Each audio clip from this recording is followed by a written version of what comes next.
vou pedir para o irmão Silvano. Silvano, está com áudio bom para você orar para a gente, irmão? Amém, amém. Todos estão me ouvindo? Todos estamos te ouvindo. Pode iniciar com oração, meu querido? Amém. Oremos então.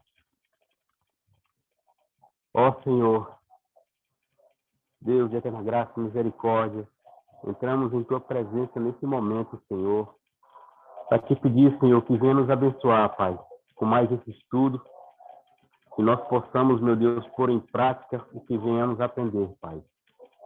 Ó Senhor, como já foi dito, Senhor, temos muitas e muitas ferramentas, Pai Santo, para a vida piedosa.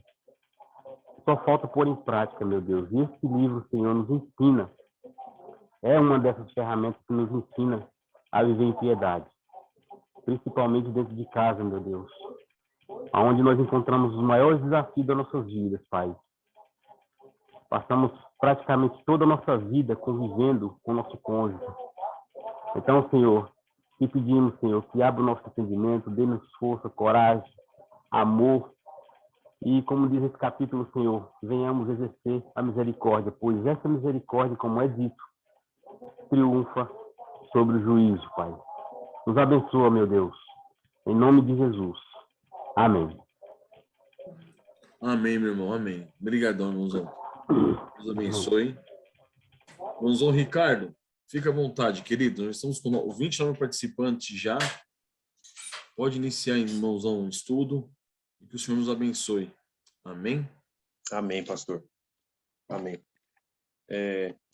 Os pastores fiquem à vontade aí para acrescentar algo ou para dar alguma ênfase, porque, como o pastor Josué já falou, o capítulo é denso e não é só a questão de ser muitas páginas, mas eu percebo que até nessas muitas páginas o autor ele acaba condensando muita coisa importante para a vida cristã, de modo que os irmãos também já vão, se puderem, estar com papel para anotar alguma coisa que passou aí no momento que a gente está trazendo o estudo, para depois trazer para reflexão. É muito bom também, para que nós possamos aproveitar, né, esse riquíssimo prato que o Senhor Deus coloca diante de nós nessa noite, né? O título do capítulo ele é muito importante, né? A misericórdia triunfa sobre o juízo. Como já foi falado, é exatamente isso que acontece através do caso, né? De um casal, o marido chamado Gordon e a esposa chamada Emma, né? E é interessante que o autor ele entrelaça todos os pontos, né, que ele vai discorrer no estudo exatamente com esse caso, iniciando e encerrando com esse caso, mostrando realmente que a misericórdia triunfa sobre o juízo, né? E é interessante, o que a gente percebe de modo muito claro, em linhas bem óbvias, é o pecado. O Gordon, né, ele é um cara que não teme a Deus, apesar de ter se formado para ser um pastor. Então, logo na lua de mel, ele acaba despedaçando todos os sonhos de Emma. E ele demonstra, ele fala com palavras bem claras para ela, né, que ele só casou com Emma por ter mais oportunidade para pastores casados. Então, ele queria casar para que ele tivesse mais oportunidade. Ele estava encarando a vida ministerial como se fosse um serviço qualquer, uma profissão qualquer, né? Banalizando. Então, o casamento, dentro de pouco tempo para Emma, tornou-se, ou melhor, desde o início, tornou-se o quê? Uma vida de vergonha secreta. Por quê? Porque ele era um esposo que nunca demonstrou um milésimo de sentimento ou de desejo para com a sua esposa, para amar a sua esposa, né? Fazendo totalmente o contrário do que Cristo fez pela igreja, né? E esse casal acabaram tendo 6 filhos, e no 4º filho, esse Gordon, ele se envolveu em um adultério, né? Então a coisa, de fato, ficou muito feia entre esses dois, mas em contrapartida, o autor vai mostrar, né, o pastor Dave Harvey, eu gosto de enfatizar que ele é um pastor porque ele realmente trata de modo muito simples, claro, aplicando isso às nossas vidas. Então, ele mostra que o testemunho dessa mulher, né, chamada Emma, uma cristã muito fervorosa, foi um testemunho maravilhoso, que tem muito a nos ensinar. Por quê? Porque, de fato, na prática, a misericórdia através, né, do que o nosso Senhor Jesus Cristo fez na cruz do Calvário, ela triunfou sobre o juízo através da vida dessa irmã, né, Emma. Então, louvado seja Deus. Chega um momento, inclusive, logo no início, que o autor mostra que a esposa, né, de Gordon, Emma, ela dormia num quarto com suas 2 filhas, os quatro filhos em um outro quarto e o Gordon em um quarto só, né? Então dá para a gente perceber que a vida deles realmente era uma situação assim horrorosa, né? Falando do ponto de vista bíblico. Então, quando nós olhamos para essa história, qual é a nossa tendência natural? É olhar e falar, rapaz, isso vai acabar em tragédia. Mas, muito pelo contrário, o autor mostra, exatamente por conta da misericórdia de Deus, que essa história ela não acaba em tragédia, mas essa história ela tem um final feliz. E um final, assim, impressionante, né? Eu mesmo fiquei muito impactado com o testemunho dessa irmã. E aí o autor ele já passa para o ponto mostrando que, quando Jesus Cristo ele vai escolher os seus discípulos, né, para iniciar o seu ministério, depois de orar, ele vai chamar os seus discípulos. Então, o Senhor ele ensina várias coisas, né, relacionadas à salvação, relacionadas à vida cristã para os seus discípulos, mas ele ensina principalmente que os seus discípulos agora deviam viver uma vida governada pela misericórdia. E essa misericórdia ela deveria ser desenvolvida até o ponto dela ser exercida para com inimigos, para com pessoas que de fato eram agressivas, né, iam exatamente persegui-los, e eles deveriam exercer misericórdia para com estes inimigos, né? Aí logo vem a pergunta: e você vê o seu cônjuge como Deus o vê, com olhos de misericórdia? Por quê? Porque é exatamente assim que Deus vê aqueles que estão em Cristo. Deus ele vê eles com olhos de misericórdia. Deus ele vê os pecadores com olhos de misericórdia, não só aqueles que estão em Cristo, mas até aqueles que estão fora de Cristo. Por quê? Porque o nosso Deus ele exerce bondade, exerce misericórdia, ele faz as chuvas caírem sobre os ímpios e sobre aqueles que temem a Deus. Então Deus, ao olhar para o pecador, ele olha para o pecador com olhos de misericórdia.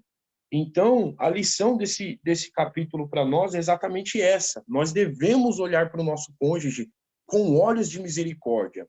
E é interessante que não é só olhar no sentido de isso modelar só o modo de eu pensar, mas isso tem que ir exatamente para a nossa prática, para o nosso modo de agir para com o nosso cônjuge, né? Então, uma das lições que são impressionantes que nós aprendemos nesse capítulo é: sem misericórdia, nenhum relacionamento é possível. Não é possível um casamento sem misericórdia. Por quê? Porque somos pecadores. Somos depravados. Então, como é que nós podemos ter um casamento abençoado por Deus? Somente através da misericórdia. E é interessante, né, que o autor vai deixar claro que essa misericórdia não é algo que nós criamos, mas essa misericórdia ela vem de Deus. Ela vem do trono da graça de Deus, que enviou o seu Filho para morrer por nós na cruz do Calvário. Então, olhando para Cristo, olhando para o exemplo dele e recebendo a graça dele por meio do Espírito, é possível que nós, cristãos, exerçamos misericórdia para com os nossos cônjuges, sendo eles cristãos ou não. Então, como crentes, nós recebemos essa misericórdia da parte de Deus. E se nós recebemos essa misericórdia da parte de Deus, o autor ele mostra que nós temos o dever de passar essa misericórdia. Essa misericórdia agora ela não pode ser só recebida e só ser acumulada para nós mesmos. Não, nós temos que transmitir essa misericórdia para o nosso cônjuge, né? E aí o autor ele mostra que o casamento ele é o melhor contexto para exercer isso. Por quê? Porque no relacionamento a dois, no casamento, as nossas máscaras caem. Nós de fato revelamos quem nós somos. Nós podemos muitas vezes usar máscaras e nos esconder, né, em diversos contextos, né? Não que isso seja algo certo, mas isso é algo que está entranhado no pecador. Ele usa máscaras, ele usa determinados modos de agir em alguns lugares, enquanto o evangelho está trabalhando na vida dele, está moldando a vida dele. Mas no casamento não tem como. No casamento, nós temos que tirar as nossas máscaras. Você não consegue ser um personagem o tempo todo. Então, esse é exatamente o contexto ideal e adequado para quê? Para que a misericórdia de Deus venha triunfar sobre o juízo. Porque ali, no casamento, nós vamos começar a ver não só o melhor dos nossos cônjuges, porque nós vemos o melhor deles, nós estamos convivendo, estamos próximos, estamos juntos, estamos unidos, mas nós vemos o pior deles também. Nós vemos as reações deles, do nosso cônjuge também, diante de certas situações, até mesmo diante dos nossos pecados. Nós vemos a reação do nosso cônjuge, que muitas vezes vai ser uma reação também pecaminosa. Então, esse é o contexto adequado para que nós possamos exercer misericórdia, porque no relacionamento a dois, no casamento, nós vamos nos conhecer de fato, do modo que nós somos. Não vai ter como encenar o tempo todo. Sendo assim, nós temos que encarar o casamento com misericórdia. Por quê? Porque isso é essencial, encararmos o relacionamento a dois com misericórdia. E eu gostaria até de citar aqui o trecho que o autor fala, que é importante para nós pensarmos, falando sobre a misericórdia. Na página 74, ele diz assim, ó, a misericórdia não muda a necessidade de falarmos a verdade. Por que eu achei interessante? Porque nós podemos confundir que esse demonstrar de misericórdia, que nós temos o dever para com o nosso cônjuge, nós podemos confundir e achar que esse demonstrar de misericórdia é não falar a verdade, é não exortá-lo quando ele está em pecado, não exortar, não chamar atenção, né, quando realmente há necessidade. Não, mas a misericórdia, ela não muda a necessidade de falarmos a verdade. Porém, ela transforma a nossa motivação. Eu achei isso aqui fantástico, irmãos. Ela transforma a nossa motivação, que deixa de ser o desejo de vencer batalhas e passa a ser o desejo de representar a Cristo. Ela me tira do centro e coloca Cristo no centro. Isso exige misericórdia. Irmãos, é muito difícil, diante até mesmo do pecado dos nossos cônjuges, nós agirmos de um modo, se não for direcionado pelo Espírito Santo, de acordo com a palavra, fazendo tudo com uma atitude olhando para Cristo, é muito difícil nós agirmos sem colocar nós mesmos no centro.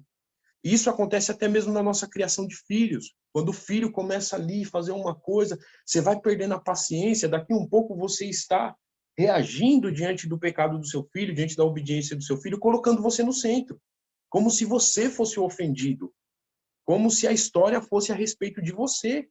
E no relacionamento a dois, irmãos, é exatamente da mesma forma. Por isso que é interessante a misericórdia, é algo indispensável para o relacionamento. Por quê? Porque ela nos tira do centro. Ela coloca Cristo no centro. Antes de você enxergar o pecado do seu cônjuge, primeiro você vai enxergar você como um pecador. Você diante da cruz de Cristo. Você como alguém que recebeu misericórdia, né? E mais para frente, o autor ele vai falar, isso vai mostrar também o quê? Que nós não podemos de modo algum agir por conta da nossa justiça própria. Porque a nossa justiça própria é um grande inimigo nos nossos relacionamentos, né? Então, quando o cônjuge, eu achei interessante isso aqui que o autor põe também, quando o cônjuge, o homem principalmente, ele apresenta um comportamento agressivo, e aí é um ponto até que depois eu acho que os pastores vão ter que trazer uma nota aí para deixar bem claro esse ponto, né, que o autor põe. Quando o cônjuge, muitas vezes o homem, né, que tem esse comportamento mais agressivo, quando o homem então ele exerce esse comportamento agressivo, como é que esse caso deve ser lidado? E aí eu também marquei aqui a outra citação do autor, que eu vi bastante sabedoria no que ele disse. Está na página 75, está dentro do segundo parágrafo. Ele diz assim, é bem interessante, ó. Há situações em que o comportamento violento ou abusivo de um cônjuge, sejamos sinceros, isso aplica-se predominantemente aos homens, põe em risco a segurança do outro cônjuge ou dos filhos. Então aqui, irmãos, o autor ele está sempre trazendo algumas notas para a gente não ir para os extremos. Porque é o seguinte, se eu devo exercer misericórdia para o meu cônjuge, então entra aqui o ponto, né? E a esposa, por exemplo, que está diante de um marido agressivo, onde o pecado dele está passando dos limites, onde o pecado dele está pondo risco à vida dela, ou à vida de um filho, onde o homem está se tornando grandemente agressivo. como é que ela exerce misericórdia nesse caso? Como é que a esposa, que é o cônjuge, deve exercer misericórdia naquele caso?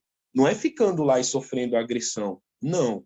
Existem métodos que a palavra de Deus vai nos mostrar que por conta da vida dela que está correndo risco, ou da vida dos filhos, ela deve tomar uma outra atitude. Então, é imperativo separar aquele que maltrata das pessoas que sofrem seus abusos.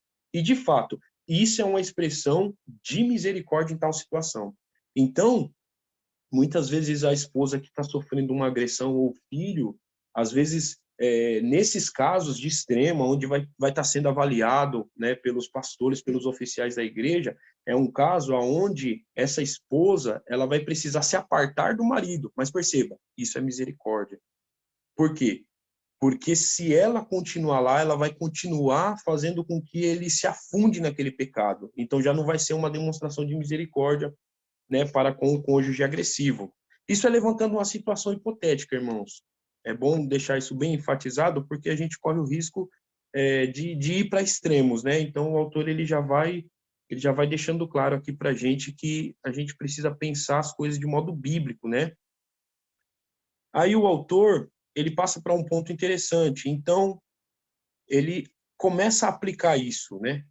Como funciona então essa misericórdia no meu dia a dia? E aí ele mostra aqui, a misericórdia antes do erro é a bondade. Então essa misericórdia antes que o nosso cônjuge erra, o nosso cônjuge cometa algum erro, algum pecado, se manifesta como em bondade. Praticar a bondade, então permear o nosso relacionamento com atos de bondade, né? Ele dá até alguns exemplos de, por exemplo, a esposa preparar o café para o esposo enquanto ele trabalha até tarde. Então, ali vai ter o quê? A bondade, a misericórdia motivou o coração daquela esposa a um ato de bondade para com o marido. O carro lavado e aspirado em benefício da mamãe que está atarefada. Então, na verdade, irmãos, dentro do nosso contexto, nós vamos conseguir enxergar, né, diversas coisas que nós podemos fazer como um ato de bondade para com os nossos cônjuges que está embasado na misericórdia, né? Então, eu coloquei até aqui um exemplo que eu acho que na nossa igreja pode ser algo assim bem pertinente. Por exemplo, trocar a fralda de um bebê. Trocar a fralda de um bebê é um ato de bondade que nós podemos fazer para com as nossas esposas, que talvez estejam atarefadas ali com 5, 6 tarefas domésticas, estando ao nosso alcance, trocar a fralda de um bebê já vai ser um ato de bondade. Então, nós temos que permear os nossos relacionamentos com esses atos de bondade. Por quê? Porque isso é a misericórdia sendo manifesta antes, né, de ter acontecido um erro, uma transgressão, um pecado. Então, isso é maravilhoso. Gostaria de ler outra citação também, aqui na página 76, que eu achei bem interessante, aonde o autor ele resume esse conceito para nós. E está lá mais ou menos no quarto parágrafo, terceiro parágrafo, está dentro do terceiro parágrafo. Ele diz assim, ó, a bondade diz ao nosso cônjuge, sei que você é um pecador como eu, e pecará contra mim, assim como pecarei contra você. Mas me recuso a viver em uma postura de autodefesa para com você. Viverei dependendo de sua orientação, com uma postura de misericórdia que o seu pecado e a sua fraqueza não podem anular. Então isso aqui é maravilhoso, irmãos. É viver um relacionamento entranhado na misericórdia, pensando em modos de manifestar essa misericórdia. E é interessante que tudo isso está centralizado em quem? Em Cristo, porque ele exerceu a maior misericórdia de todas. Ele morreu por nós na cruz do Calvário. Ele nos deu vida, estando nós mortos em nossos delitos e em nossos pecados. E aí ele mostra qual é a misericórdia depois do erro, então. Ele vai mostrar que há misericórdia depois do erro. Ele vai até citar um texto que nós vamos ler. Ele vai falar assim, que é o amor que cobre uma multidão de pecado, né? E aí ele explana muito a questão da longanimidade, ou seja, que nós precisamos ser longânimos para com os nossos cônjuges, mesmo diante de alguns pecados que eles manifestam, né, em determinadas situações. Vamos abrir, irmãos, 1 Pedro, capítulo 4, e o versículo de número 8. E Pedro diz assim, ó: tende antes de tudo ardente amor uns para com os outros, porque o amor cobre uma multidão de pecados. Agora aqui, irmãos, a gente precisa de muito discernimento, porque isso aqui também não significa passar por cima, por exemplo, de um pecado que o nosso cônjuge esteja cometendo, esteja se afundando naquele pecado, esteja preso. Não significa que você não deva exortá-lo, que você não deva orar por ele, que você não deva abrir a palavra, principalmente nós homens como cabeça do lar. Não é isso. Mas aqui o autor está colocando que esse texto de Pedro aqui, ele está falando principalmente do quê? De algumas falhas que os nossos cônjuges vão cometer, né?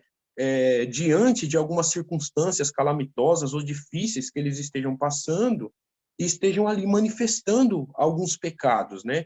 Então, o autor ele mostra que, de acordo com o momento ali, nós precisamos estar atentos para quê? Para ter longanimidade, não agir por conta da nossa justiça própria.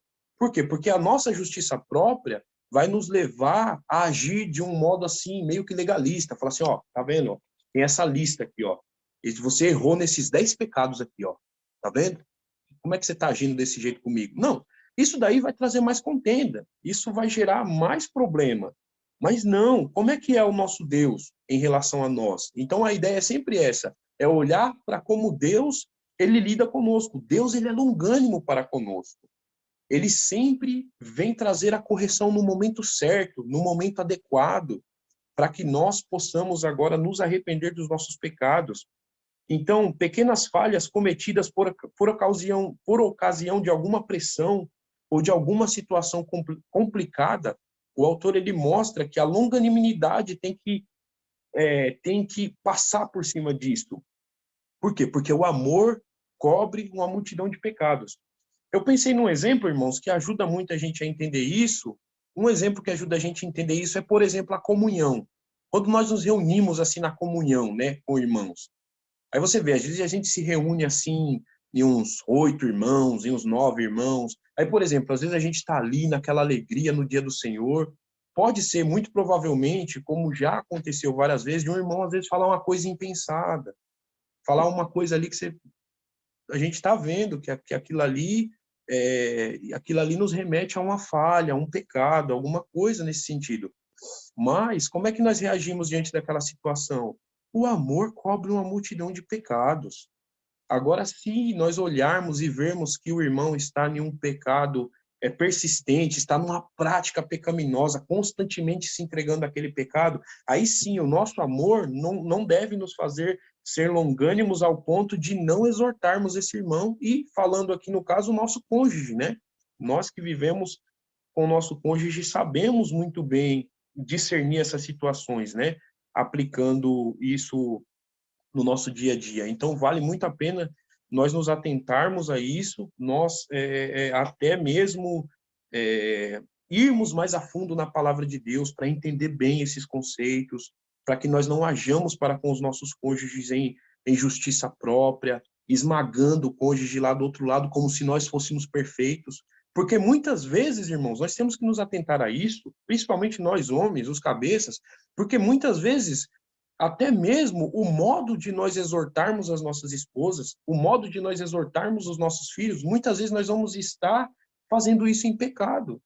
Aí já pensou, se virar uma guerra assim, tipo, de cada um olhar para as pequenas falhinhas do outro e começar assim, não, tenho que te exortar, porque isso aqui é pecado, a gente vai entrar numa guerra.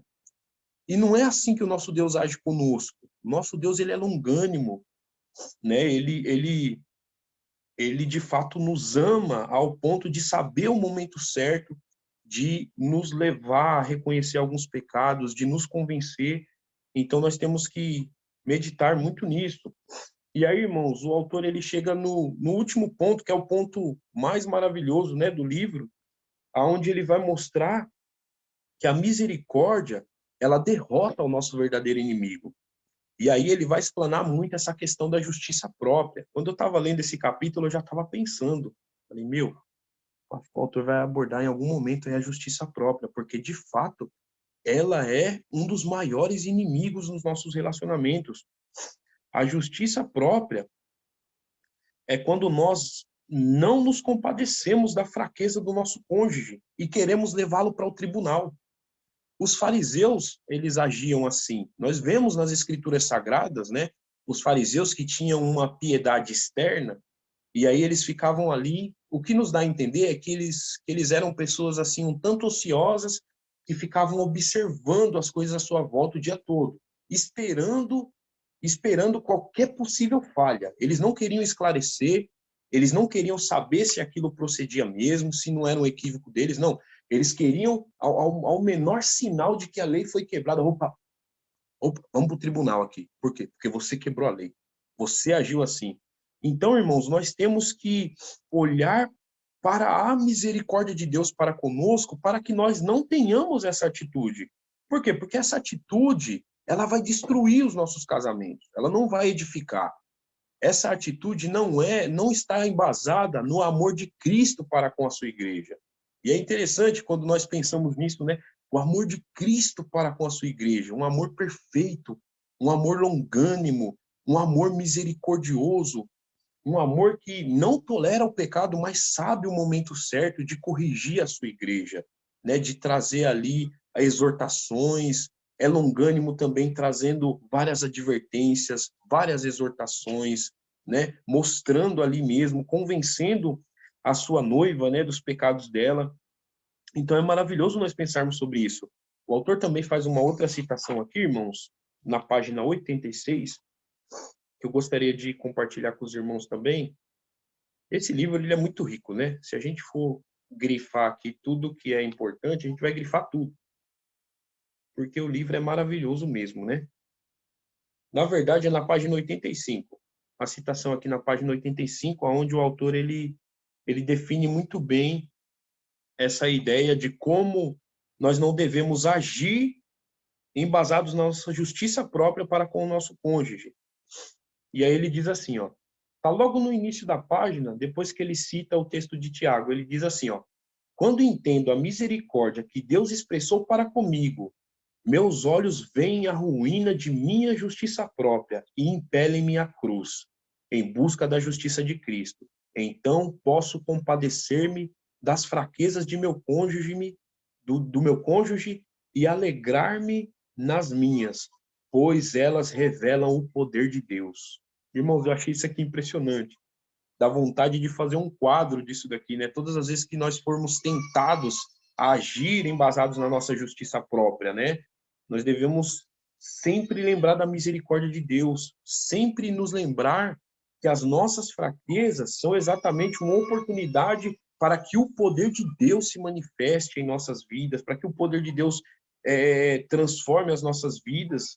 E aí, aquela ideia, né, do capítulo que o autor colocou, ela fica muito evidente, que a misericórdia triunfa sobre o juízo. E nós vemos isso também, né, quando o nosso Senhor Jesus Cristo, ele insistia sobre isso com os fariseus, né? Ele deixava bem claro, falava assim, olha, misericórdia quero, e não sacrifício. Então, o nosso Senhor Jesus Cristo deixou isso muito claro, que nós que fomos perdoados, que nós que recebemos uma tão grande salvação, essa misericórdia, essa graça que nós recebemos, ela deve permear todas as áreas da nossa vida, né? E o autor traz exatamente para essa área aqui, de que nós devemos exercitar essa misericórdia com o nosso cônjuge, né? Agora, um alerta também que o autor faz, eu gosto muito, né, disso, é quando ele mostra que o propósito da misericórdia não é mudar o meu cônjuge. Por quê, irmãos? A gente corre esse risco também. Vou demonstrar misericórdia para quê? Para o meu cônjuge mudar. Então, essa misericórdia já vai ser uma espécie de justiça própria também. Mas não é isso. O propósito da misericórdia não é mudar o nosso cônjuge, mas é o quê? Um relacionamento de amor para com o nosso Pai Celestial. Então, se nós estamos inseridos em um relacionamento de amor com o nosso Pai Celestial, e o nosso Pai Celestial, ele é longânimo, ele não fica se atentando em cada uma das falhinhas que nós temos, mas ele sempre está nos enviando a sua palavra para ir nos transformando, e ele sempre está lavando os nossos pés pela palavra do Senhor. Então, o meu relacionamento de amor para com o meu Pai Celestial deve ser o meu alvo ao exercer a misericórdia para com o meu cônjuge. É entender que ele me amou primeiro. Se ele me amou primeiro, o que eu tenho que exalar agora para com o meu cônjuge? Amor. Não tem como eu exalar justiça. Por quê? Porque o meu Pai Celestial, ele não exerceu justiça me castigando pelos meus pecados, me levando à cruz, me levando a sofrer durante toda a eternidade. Não, ele não fez isso. Mas ele foi longânimo. Então, isso deve nos levar a ter a misericórdia que triunfa sobre o juízo para com o nosso cônjuge. E aí, o que eu acho interessante agora é quando o autor ele chega no desfecho, né, do caso, do casal do Gordon e da Emma. E aí, o que ele mostra? Ele mostra que a misericórdia de Deus na vida de Emma triunfou sobre o juízo verdadeiramente. E é maravilhoso.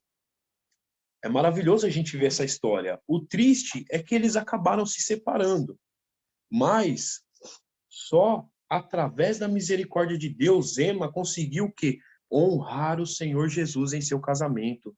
Então isso aqui, irmãos, é uma lição preciosa demais para nós. Porque assim, talvez nós podemos analisar e falar assim, mas no final das contas, eles se separaram, no final das contas, essa misericórdia não funcionou, no final das contas, essa misericórdia não trouxe o benefício, sim, essa misericórdia da parte de Deus, ela trouxe um benefício maravilhoso para a vida de Emma. Emma pôde continuar honrando o Senhor, vivendo de modo digno do Senhor, vivendo para a glória de Deus, mesmo no meio no contexto em que Deus colocou ela. Deus, pela sua soberana providência, colocou ela ali, junto com aquele homem, e ela, pela graça do Senhor, se apegou a Cristo e recebeu misericórdia. Para quê? Para demonstrar o bom perfume de Cristo no relacionamento para com um homem que estava realmente maltratando ela. Um homem que começou a maltratar ela desde a lua de mel. Então, irmãos, isso aqui é muito sério. Isso é muito profundo. A misericórdia triunfou sobre o juízo. Ela recebeu a graça do Senhor para suportar, para passar por esse momento, glorificando o nome de Cristo, exalando o bom perfume de Cristo no seu relacionamento.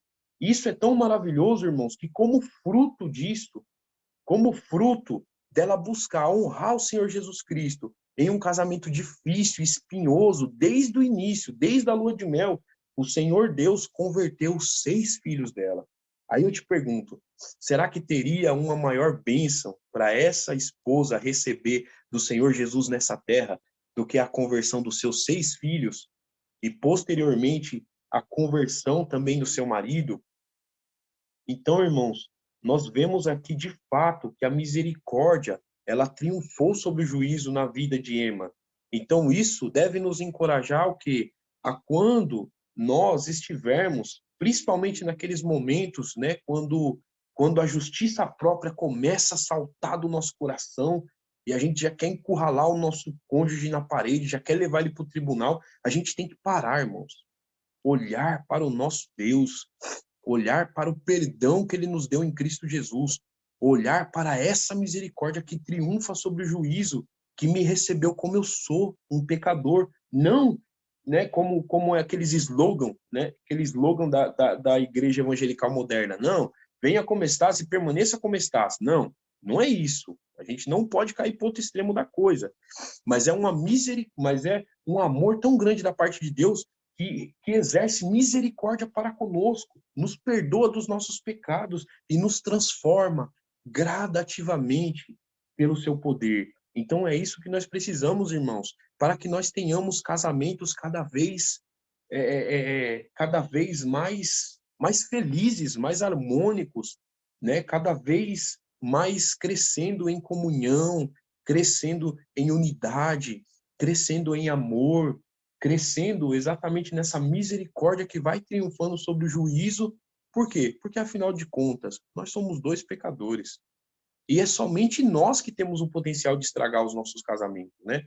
Então, como foi até ensinado no capítulo anterior, essa misericórdia da parte de Deus, ela também vai nos ajudar a desconfiar mais de nós mesmos, a olhar para dentro do nosso coração antes de olhar para o nosso cônjuge com aquele olhar de quem quer levar para o tribunal. Não. Mas nós temos que ter isso bem claro em nossa mente, porque isso é maravilhoso. O que eu acho importante também, irmãos, apesar de não estar nesse livro, foi que a gente já aprendeu sobre isso, e os irmãos que estudaram o livro do Samuel Waldron vão se lembrar que o Samuel Waldron ensinou isso para nós lá a partir de Hebreus, mostrando que o nosso Senhor Jesus Cristo, como fiel sumo sacerdote, ele é um fiel sumo sacerdote que é colocado por Deus em favor dos pecadores, né? Para lidar com os pecados deles, para que os pecados deles sejam perdoados e para reatar um relacionamento deles com o nosso Deus, com o nosso Deus. Então isso é maravilhoso, isso tira nós de cena. E se os irmãos pararem para pensar, é exatamente esse o problema. O problema é quando eu estou guerreando em favor de mim mesmo, em favor do meu território, em favor daquilo que eu acho certo, e não em relação à glória de Deus. Porque se nós entendermos que a misericórdia triunfa sobre o juízo, o nosso relacionamento com o nosso cônjuge, irmãos, vai ser cada vez melhor. Por quê? Porque a gente vai perceber, né, que realmente o perdão que nós recebemos, esse perdão ele tem que inundar também o nosso cônjuge, tem que inundar o nosso lar e a nossa família. Amém, irmãos? Eu tentei ser bem breve aí, exatamente pela extensão, né, do parágrafo, mas passo aí para os pastores para acrescentarem aí mais alguma coisa, porque eu tenho certeza que vai ter muito para ser falado sobre esse capítulo. Amém, irmãozão Ricardo. Você pode encerrar para a gente com uma oração, irmão, para depois a gente comentar? Por Amém. favor. Amém. Vamos orar. Senhor, nosso Deus e nosso Pai, ó Deus, que quão maravilhosa é a Tua palavra, Pai. Quão maravilhoso, Pai, são esses ensinamentos do nosso irmão, pastor David Harvey.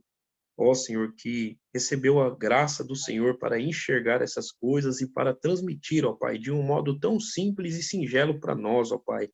Ó Senhor, como o nosso irmãozão Silvano já orou, nos ajuda, Pai, que isso venha, de fato, permear a nossa vida, ó Pai. Que isso venha ser posto em prática na dependência do Senhor, ó Pai, e que nós possamos, ó Pai, lutar contra essa praga, Senhor, da justiça própria, Senhor, e vivermos, ó Pai, na justiça de Cristo. Que a justiça de Cristo, Pai, venha permear, ó Pai, o nosso relacionamento e que nós, Pai, tenhamos olhos de misericórdia, Pai, para com os nossos cônjuges em primeiro lugar, ó Pai, para com os nossos filhos, para com os nossos irmãos, para com os nossos pastores, para com todos aqueles que nos cercam, para com os nossos, ó Senhor, até mesmo aqueles inimigos, ó Pai, do Evangelho, que muitas vezes nos perseguem na empresa, Pai. Ó Senhor, mesmo que sejam patrões, ó Senhor, que tenhamos olhos de misericórdia, Pai. Que tenhamos, ó Pai, de fato, Senhor, uma mente renovada e transformada, para que possamos experimentar qual é a Tua boa, perfeita e agradável vontade, ó Deus. É isso que nós te pedimos, ó Pai, em nome do Senhor Jesus Cristo, Pai, e que Ele seja glorificado em tudo. Amém, Senhor. Amém, irmãozão. Amém. Obrigadão. Irmãozão, foi muito bom, muito boa explanação. O desafio era grande, muito conteúdo em pouquíssimo tempo. Mas foi muito bom, irmão. Glória a Deus. Deus abençoe. Irmãos, esse livro aqui, eu vou dizer, se eu não disse ainda, que ele mexeu muito comigo, com a Tamires, no começo do nosso relacionamento. E ele foi um livro, assim, que marcou muito a nossa história, né? Desde o início do nosso relacionamento conjugal. Foi muito, muito bom mesmo. E se esse livro ele é extremamente bom, esse capítulo, então, dentro desse livro, ele é icônico, ele é fora do sério. Esse capítulo aqui, ele foi o que fez a gente se derreter em lágrimas na ocasião.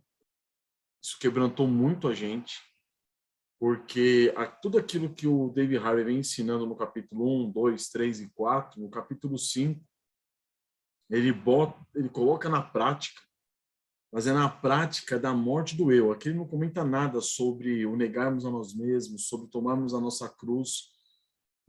Mas esse daqui é um ensinamento da negação de si mesmo e de tomar a cruz e seguir a Cristo. É isso daqui. Quando o pecado é cometido contra você, e você sai de cena e direciona esse pecado para o Senhor, E como alvo da misericórdia de Deus, você começa a dispensar misericórdia e agir em longanimidade, negando a si mesmo, levando em consideração ao Senhor, a Jesus Cristo, Senhor, que a ofensa é por Ele, contra Ele. E você passa a ter misericórdia do pecador, querendo que o pecador seja reconciliado com Deus, que ele caia em si, ele perceba a loucura que ele está cometendo. Então, irmãos, esse capítulo ele é impressionante, irmãos, impressionante.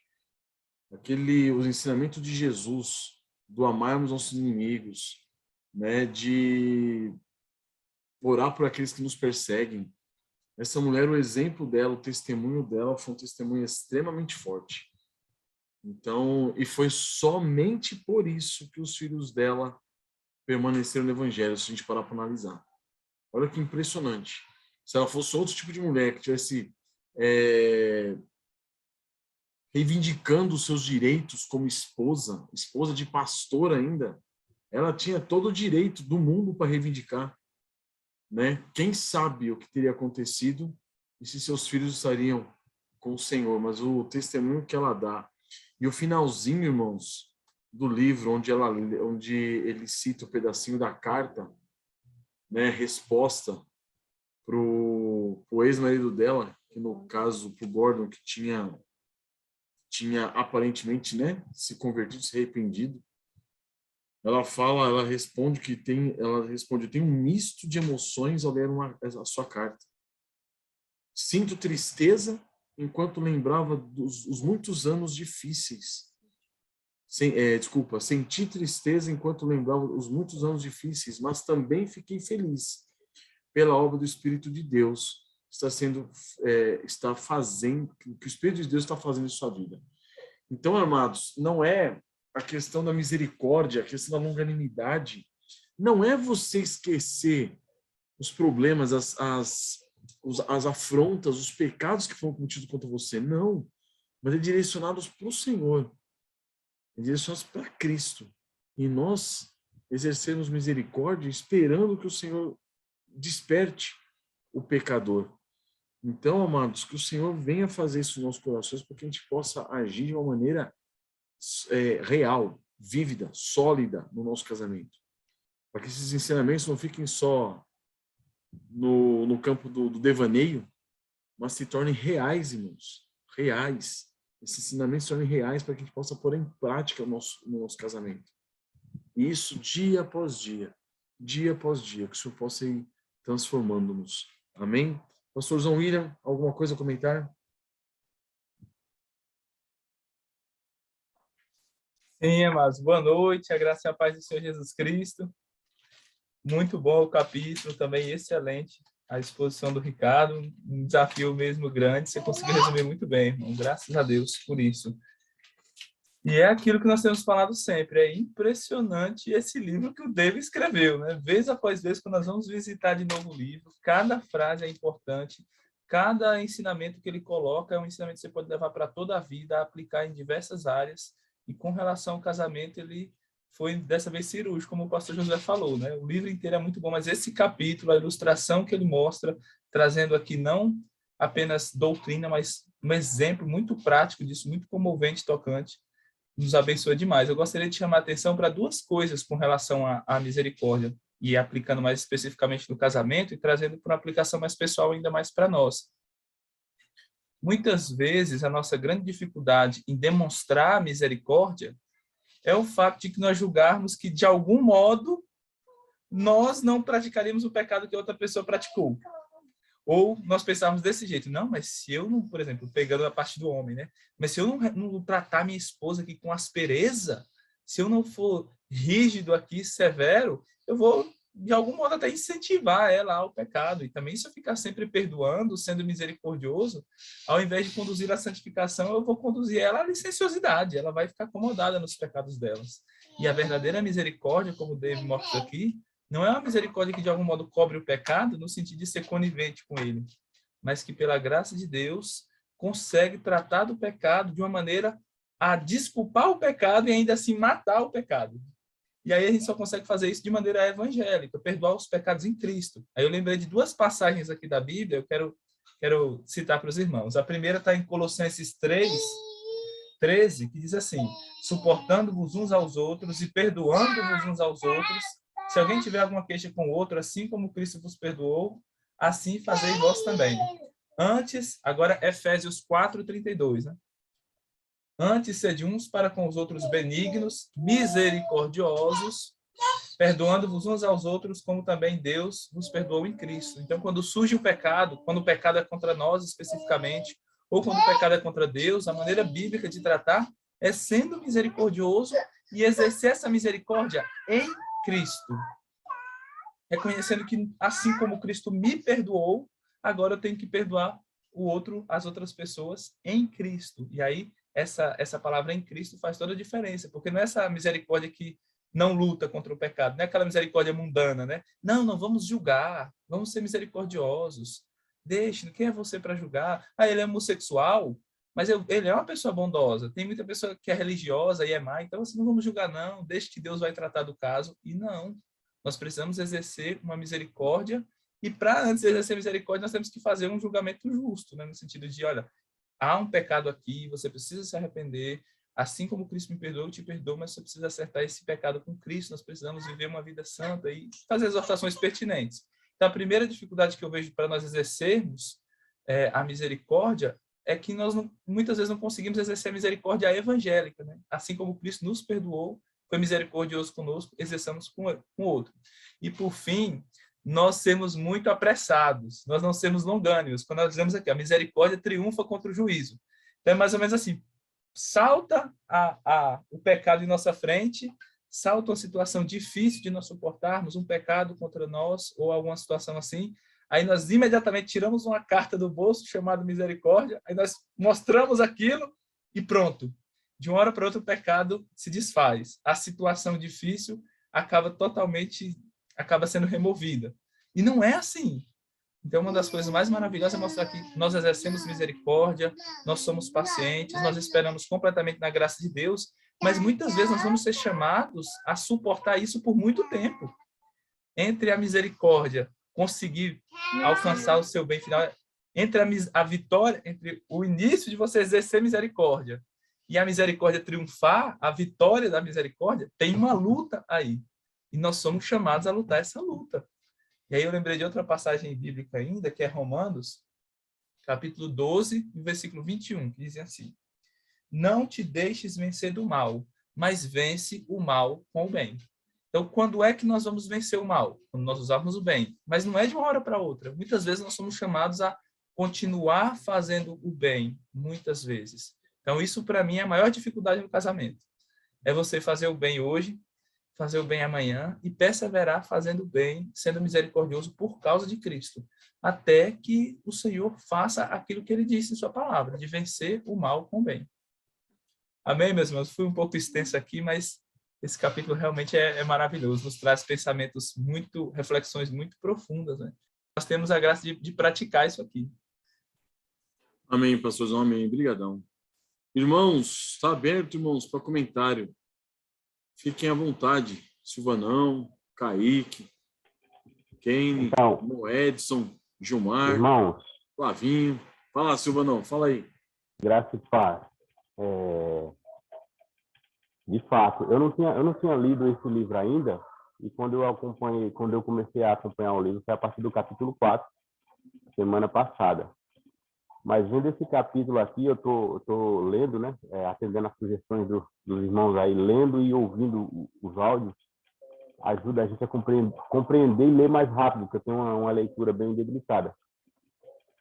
Mas o irmão Ricardo, ele foi muito feliz, né, em explanar rapidamente. Lógico que se for pegar esse capítulo, ele é muito rico, de fato.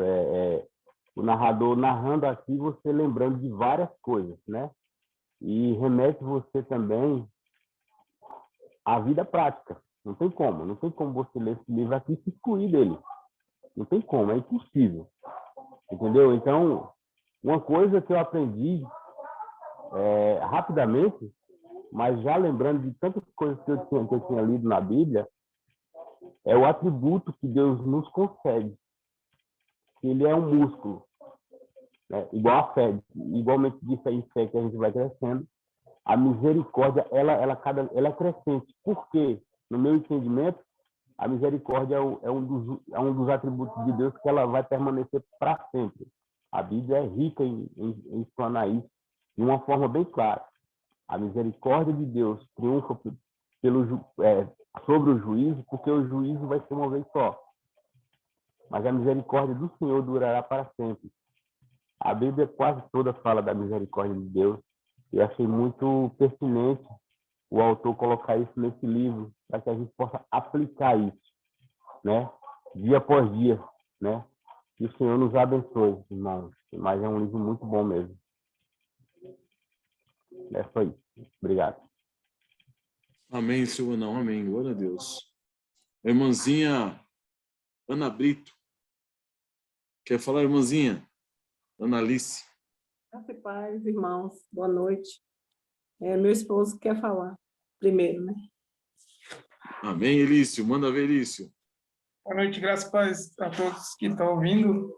Pastor, eu achei a necessidade de estar falando, porque essa semana aconteceu algo, eu creio que foi um mover de Deus assim na minha vida. Talvez não tenha muito a ver com o tema, mas Deus ele me despertou nos temas anteriores desse livro que a gente estudou. E segunda-feira aconteceu algo que eu creio que foi a mão de Deus, assim, porque eu tenho muita dificuldade, assim, de confessar os meus pecados para Analice, mas segunda-feira o Espírito Santo de Deus, ele me incomodou de uma forma tão poderosa,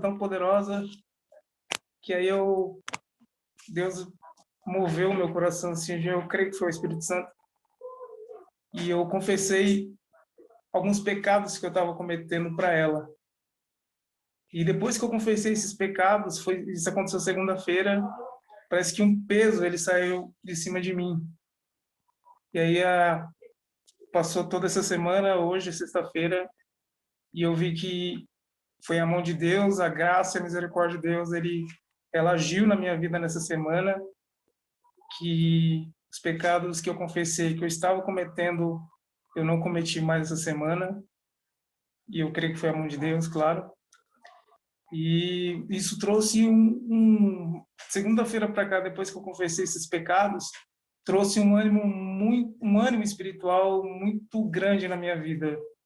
Passei a orar, passei a ler a Bíblia, coisas que eu não fazia há muito tempo, levantar de madrugada para orar essa semana eu consegui fazer, não que isso seja uma exceção, mas isso eu não estava conseguindo fazer, e Deus, por essa semana, Ele me despertou a fazer isso, mas foi através desse estudo dos capítulos passados que a gente estudou, e Deus me incomodou essa semana, e segunda-feira foi tirado esse peso da minha vida, da minha alma, e foi uma semana de muita bênção, de muita graça para minha vida, e eu creio também que para a vida dela. E aí a gente começou orando, buscando a Deus, e Deus tem sido muito misericordioso, pastor. Então eu achei a necessidade de estar falando isso, porque se não fosse Deus, com certeza acho que coisas piores teriam acontecido. Glória a Deus, meu irmão. Glória a Deus. Estamos muito felizes, meu irmão. Muito felizes de ouvir isso de você. Louvamos ao Senhor por ver que a misericórdia dele realmente dura para sempre, como disse Silvano. E ele é benigno para conosco. E os seus ele traz para a glória dele. Amém, querido. Muito bom. Fala, irmãzinha. Graça e paz, pastor. E os irmãos também. Eu quero falar assim, que eu vivi essa questão desse capítulo do livro sem nem ter lido o capítulo, né? O Senhor providenciou, assim, a experiência antes do conhecimento. Porque quando ele confessou, né, esses pecados específicos, quando ele me chamou para conversar, eu já fui clamando ao Senhor no Espírito, né? Porque eu me conheço. E aí eu já pedindo ao Senhor que me ajudasse, né? Antes dele falar qualquer coisa, que o Senhor me ajudasse. para que eu agisse como Cristo agiria, né? Para que não fosse eu, assim, como o capítulo falou, né? Que não nós nos sobrepomos, mas que Cristo, né, viesse sobrepor. E pela graça e a misericórdia do Senhor, eu agi com misericórdia, né? E coisa que eu sei que eu não agiria há tempos atrás, eu não agiria com misericórdia. Eu sei que eu agiria com ira, né, com justiça própria. É assim que eu iria agir. Porque eu sei como eu sou, eu sei que eu ainda luto com esses pecados.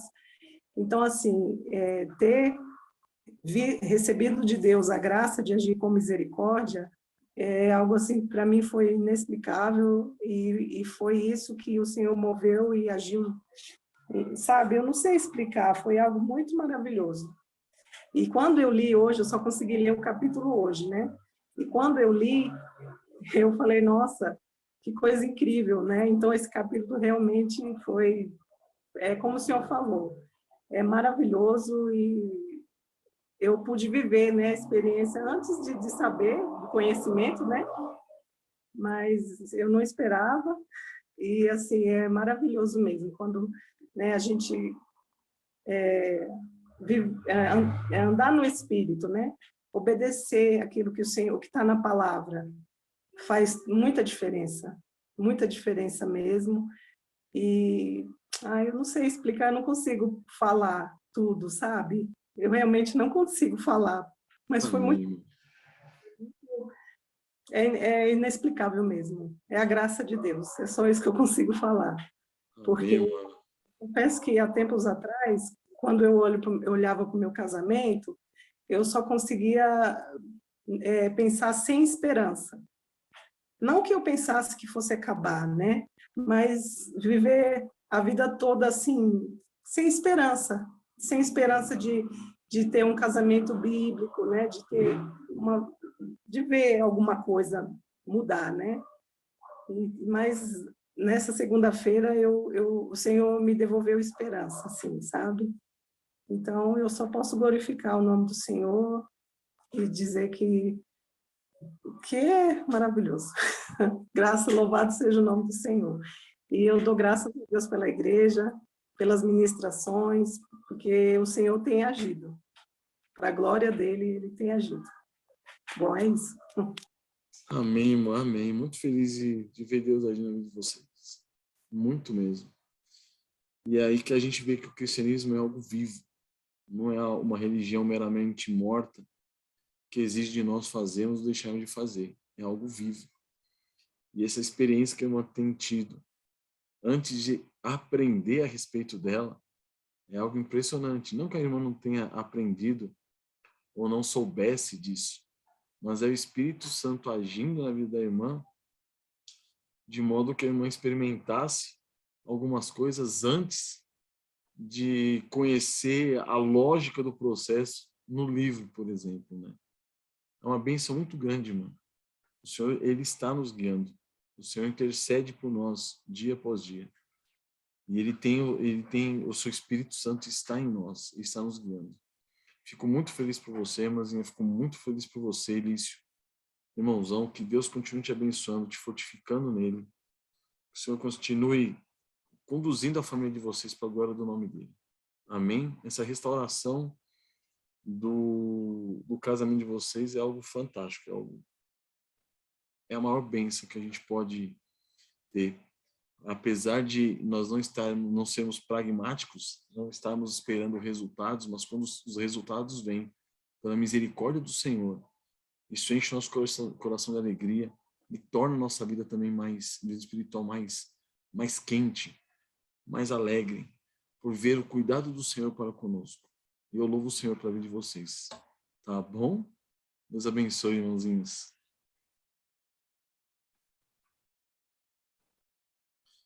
Mais alguém, irmãos? Mais algum comentário? Irmãos, posso falar? Estão me ouvindo? Primeiramente, assim, a gente está sentindo uma alegria muito grande, assim, acho que como todos os irmãos aqui do estudo, né? Pelas palavras do irmão Elício, né? A gente se segura aqui para não se emocionar com o que o Espírito Santo fez, né? Começou a fazer, está fazendo e há de concluir no coração do irmão Elício. Eu já tinha lido esse livro, né? Até ganhei do pastor. Na ocasião, eu orava muito para que o Senhor me desse a graça de ler junto com a Dani, né? Porque eu vi que era um livro maravilhoso. Ou posteriormente, logo após a leitura, a conclusão da leitura, né? Eu até insisti para a Dani ler isso aí há um ano atrás. A Dani, ainda não tocada também pelo Espírito Santo, né? Fez um pouco caso, não leu, não tinha aquele ano, aquele desejo de ler o livro. E hoje eu agradeço a Deus também. Agradeço a Deus que ela está acompanhando os estudos, ela está lendo. Ela está lendo, acompanhando o estudo, graças a Deus por isso, né? Eu queria fazer um comentário, irmãos, a respeito do assunto que já estava, né, sendo comentado. Uma coisa que tem em mim, né, e fazendo uma reflexão com o amor de Cristo para conosco. Né? Depois os pastores podem comentar um pouquinho também sobre isso. É no seguinte sentido. Temos um erro, uma falha, né, um pecado, nós não que queremos corrigir, eu querer corrigir o pecado da minha esposa e ver que esse pecado, ele insiste, na maioria das vezes, ele se torna frequente, né, repetitivo. E aí é onde que o autor fala no final desse capítulo de nós não querer resultados, né, não admoestar ou corrigir o nosso cônjuge querendo resultado ou cobrando resultado imediato, né? Então, o que eu vejo na obra de Cristo, o amor de Cristo para conosco? Ele morreu por nossos pecados, mas nós ainda continuamos pecando. E a maioria dos nossos pecados, obviamente, tem pecados mortificados, graças a Deus, mas nós continuamos pecando. Imagine se Deus não fosse misericordioso com nós a todo instante, a todo momento. Nós, muitas vezes, cobramos o nosso cônjuge e nós, né, não tem paciência, longanimidade com os pecados frequentes do nosso cônjuge. Então, assim, fazendo um paralelo com o que Cristo fez por nós na cruz, nós continuamos pecando ainda. Né? Se Cristo usasse o mesmo critério que nós usamos, que eu uso a maioria das vezes com minha esposa, nós estaríamos enrolados, complicados, né? Então, devemos fazer como Cristo, né? Tem a longanimidade, o amor, a misericórdia a todo momento, né? Com o nosso cônjuge. É só isso, meus irmãos. Amém, irmãozão. Glória a Deus, é isso aí. Essa longanimidade, esse amor, essa misericórdia é fundamental, irmão. A gente tenta muitas vezes alcançar o nosso cônjuge por meio do legalismo. Isso torna a vida do cônjuge muito mais pesada do que já está. Né? E Jesus fala, porque meu jugo é suave, meu fardo é leve. A gente não entende isso. Isso daí é porque nós somos conquistados pelo amor. Então essa conquista na qual Deus se utiliza em nosso favor é pelo amor. É uma conquista da qual nós não entendemos. Por que é tão difícil aceitar o evangelho?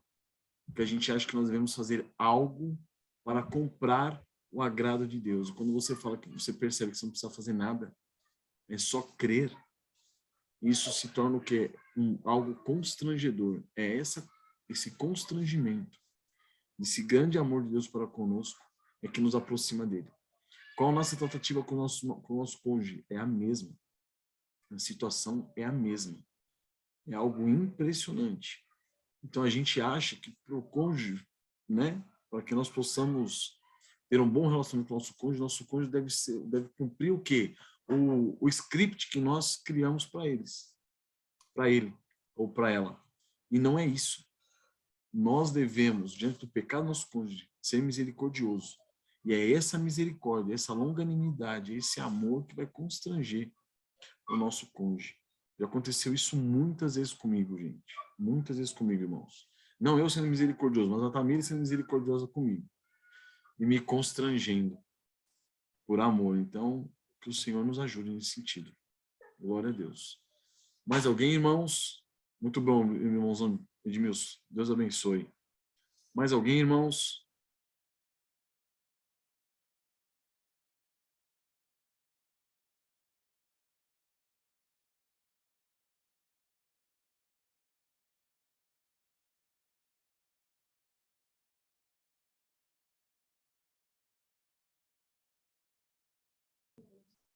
Fala, Caicão. Quer falar alguma coisa? Você aí que tem feito a Stephanie te perdoar e ter misericórdia por você várias vezes. Não. Hoje eu tô só como ouvinte mesmo. Irmãozão Fábio, tá estreando nos estudos hoje. Como tá, irmãozão? Tem alguma coisa a dizer? Tudo bem. Só dizer que foi uma bênção. Vai ser uma bênção. Eu comprei o livro aqui, vou começar a ler. Estaremos juntos nas próximas aí. Amém, querido. Amém. Glória a Deus. Glória a Deus. Quem mais? Luquinha, quer falar alguma coisa?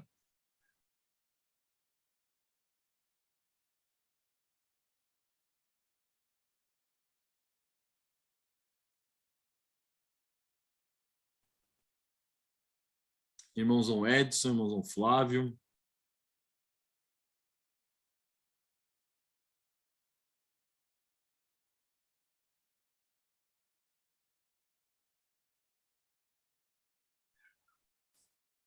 Nós temos também o Wellington e a Aline. O Wellington, quer falar alguma coisa, irmãozão? O Aline.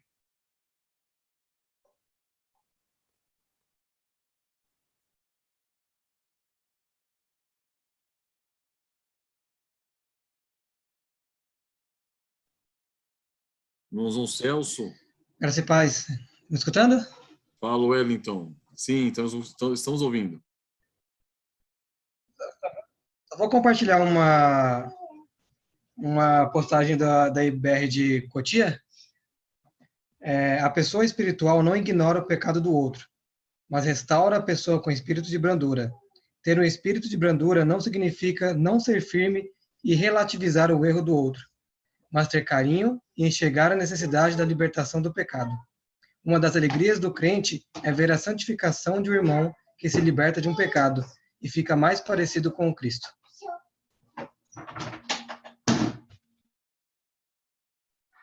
Amém, irmãos. Amém. Muito bom. Providencial. Muito bom, irmão. A gente vai tratar sobre a questão o livro, né? Vai abordar a questão da tratativa do pecado do cônjuge no capítulo 7. Próxima semana, se Deus assim nos permitir, nós vamos trabalhar o capítulo 6, na outra semana o capítulo 7. Então o capítulo 7 vai ser bastante interessante quanto a isso. O nome do capítulo é O Cirurgião, o Bisturi e o Cônjuge em Pecado. Então, como nós devemos tratar a questão do cônjuge em pecado? Né? Não é ignorando o pecado dele, como já foi dito várias vezes. A misericórdia e a longanimidade não é um fechar os olhos e passar a mão na cabeça do cônjuge. De jeito nenhum. Mas é um lutar contra nós mesmos. E é interessante como o David Harvey colocou os primeiros capítulos trabalhando conosco mesmo. Nós trabalhando conosco. Nós entendendo a nossa situação, as nossas reações, os nossos pecados. Porque enquanto a gente não olhar e não perceber a profundidade da malignidade do nosso próprio pecado, como que você vai tratar o pecado do outro? É aquela questão da trave. Se você não perceber a trave no seu olho, como você vai tratar o cisco do outro? Agora, quando você vê a trave no seu olho, você percebe a trave no seu olho, você se arrepende pela trave no seu olho, você se coloca diante do Senhor para Ele tratar essa trave, aí você sim tem condições de mexer e tratar o cisco do pecado do irmão, o cisco no olho do irmão.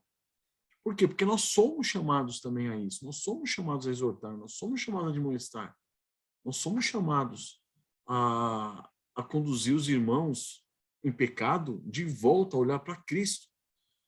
Então, não que isso seja um erro, mas antes disso, nós devemos reconhecer quem nós realmente somos. Então, esses primeiros capítulos são fundamentais para que nós possamos reconhecer quem nós somos, entender a necessidade que nós temos de nós nos arrependermos, de nós exercermos a misericórdia, a longanimidade que Cristo exerce em nosso favor, para que depois o autor venha falar sobre a tratativa nossa para com o pecado do nosso cônjuge. A tratativa nossa para com o pecado dos nossos irmãos. Vocês podem ver, irmãos, esse livro ele é fantástico, inclusive para nós como igreja, no nosso relacionamento como igreja, no nosso relacionamento como irmãos, no período de comunhão, como o próprio irmãozão Ricardo apresentou. Quando irmãos estão em comunhão, isso é um problema gigantesco. Vocês não fazem ideia. Irmão junto é um problema gigante. Quando a gente sai a fazer um retiro, alguma coisa, nós fizemos até um só até hoje na nossa igreja. Foi no casamento do Wesley, né? Mas depois você fica sabendo de um monte de problema que teve, de um para com o outro, daquele para com aquele, daquele e do modo como foi tratado. E muitas vezes a tratativa é carnal.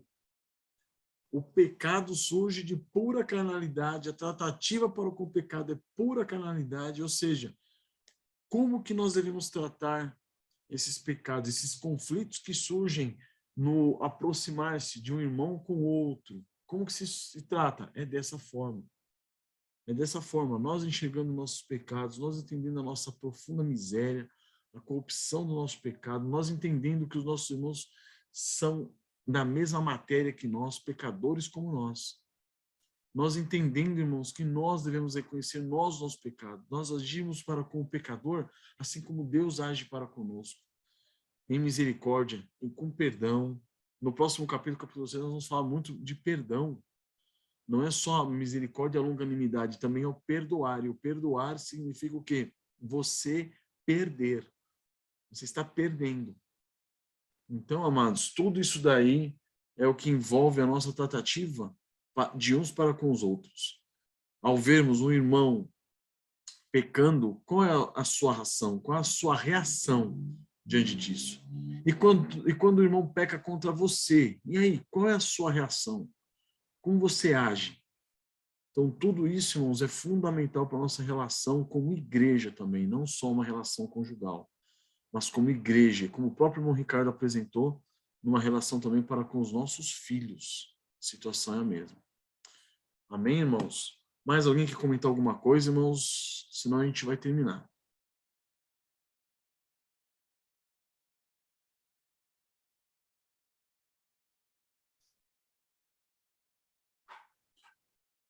Amém, então? Vamos concluir, então? Vamos abrir os áudios aí, então, para a gente ter um momento de despedida. Ainda tchau aqui, Aninha. Um momento de comunhão. Momento de comunhão. Olha, sem muito contato. Vai sair pecado que eu sei, hein? Vem aqui, Aninha. Dá tchauzinho. Fala, Belinha. Dá tchau pra galera. Dá tchau aí. Tchau. Dá tchau aí, Aninha. Vem aqui. Tchau. Olá, Belinha. Tchau a todos. Olá, Estherzinha. Vamos ver os outros. Ó, Estherzinha. Olá, Estherzinha. Cadê o Pedrão? Tchau, Belinha. Tchau, Pedrinho. A Delina, a Caterine. Tchau, Davizinho. Tchau, Davi. Senta. Tchau. Dá tchau, Davi. Tchau.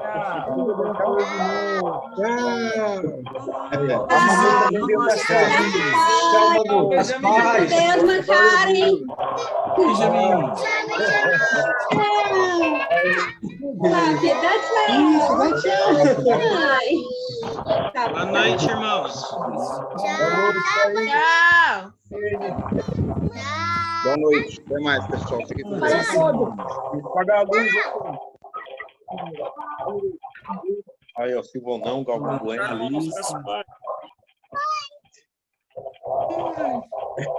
Tchau, meus irmãos. Tchau. Olá, tchau, ó, Tainá. João já tá escovando os dentes aqui para dormir, hein? Tem pouco para tá cuidado já. Ô, Joãozinho, tá escovando os dentes, Joãozinho. É comendo pasta. Ei, rapaz.